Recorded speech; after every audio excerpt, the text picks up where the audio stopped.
ଖରିଆର ଶ୍ୟାମକୁମ ଲଜଠାରେ ଅନୁସୂଚିତ ଜାତି କଲ୍ୟାଣ ସମିତି ପକ୍ଷରୁ ସାମ୍ବାଦିକ ସମ୍ମିଳନୀ। ଜୁହାର ମୁଇଁ ରୁଦ୍ର ଆପଣମାନଙ୍କ ନ୍ୟୁଜ୍ 26କୁ ସ୍ୱାଗତ। ଆଜି ନୂଆପଡ଼ା ଜିଲ୍ଲା ଖରିଆର ଶ୍ୟାମକୁମ ଲଜଠାରେ ଅନୁସୂଚିତ ଜାତି କଲ୍ୟାଣ ସମିତି ନୂଆପଡ଼ା ପକ୍ଷରୁ ଏକ ସାମ୍ବାଦିକ ସମ୍ମିଳନୀ ଅନୁଷ୍ଠିତ ହୋଇଥିଲା।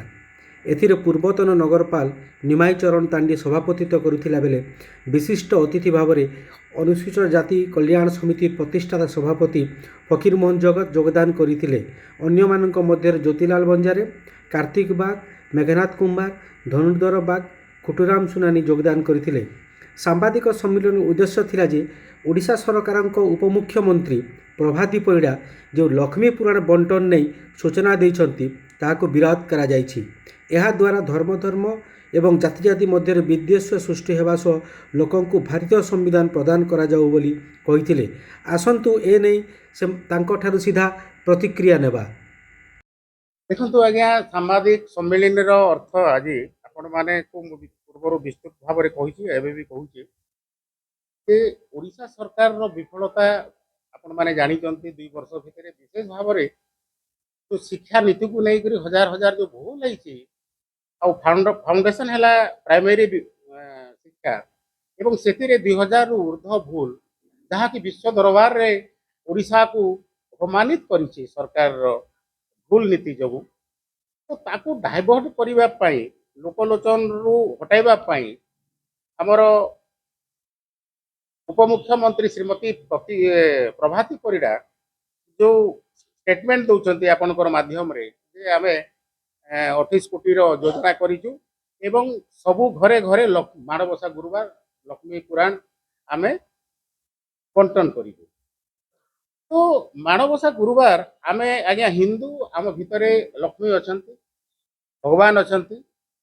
ତ ଏଇ ବହିକୁ ଯେଉଁ ପରିବାର ଅର୍ଥ ମୁଁ ବୁଝିପାରୁନି।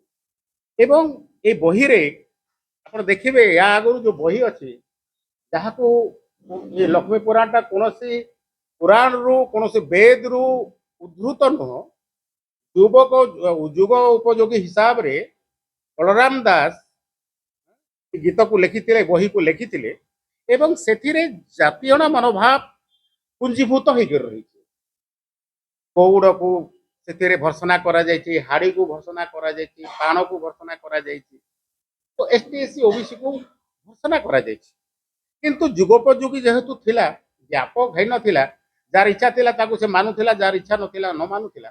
କିନ୍ତୁ ୟାକୁ ପ୍ରୋତ୍ସାହନ ଦେଇକରି ଆମ ଭିତରେ ଯେଉଁ ଭାଇଚାରା ଅଛି, ଗୋଟେ ଶାନ୍ତିର ରାଜ୍ୟ ଓଡ଼ିଶା ରାଜ୍ୟ, ତାକୁ ଖଣ୍ଡ ବିଖଣ୍ଡ କରିକରି ଏବେ ଦେଖନ୍ତୁ ଆପଣ ସବୁ ଜାଗାରେ ଅଙ୍ଗନବାଡ଼ି ସେଣ୍ଟରରେ ପାଚିକା ମାନେ ଯେଉଁଠି SC ଅଛନ୍ତି ସେ ଜାଗାରେ ତୋହି ତୁଫାନ ଚାଲିଛି।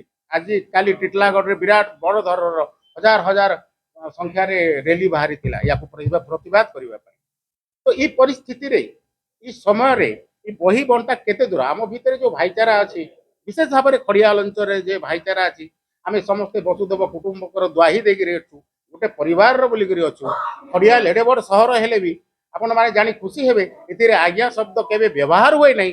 ଆମେ ସେଥିରେ କାହାକୁ ଭାଇ, କାହାକୁ ଦାଦା, କାହାକୁ ମାମୁଁ ହିସାବରେ ବ୍ୟବହାର କରୁ। ସେ ପାରିବାରିକ ସମ୍ପର୍କକୁ ଖଣ୍ଡ ବିଖଣ୍ଡ କରିବାର ଯେଉଁ ଓଡ଼ିଶା ସରକାର ପ୍ରୟାସ କରୁଛନ୍ତି, ଆମେ ତାକୁ ଦୃଢ଼ ଭାବରେ ନିନ୍ଦା କରୁଛୁ ଏବଂ ବହିକୁ ନୂଆପଡ଼ା ଜିଲ୍ଲା ଅନୁସୂଚିତ ଜାତିର ସମ୍ପ୍ରଦାୟର ଲୋକମାନେ କେବେ ଗ୍ରହଣ କରିବେ ନାହିଁ, ବର୍ଜନ କରିବେ। ଯଦି ସରକାର ଚାହୁଁଛନ୍ତି ୟାକୁ ଆମକୁ କିଛି ସାହାଯ୍ୟ କରିବା ପାଇଁ, ବୋଲେ ଆମର ସୁରକ୍ଷା କବଚ ହେଲା ସମ୍ବିଧାନ। ସମ୍ବିଧାନ ଘରେ ଘରେ ଆମକୁ ଦଲିତ ସମାଜକୁ ଦିଆଯାଉ, ମାଇନରିଟି ମାନଙ୍କୁ ଦିଆଯାଉ।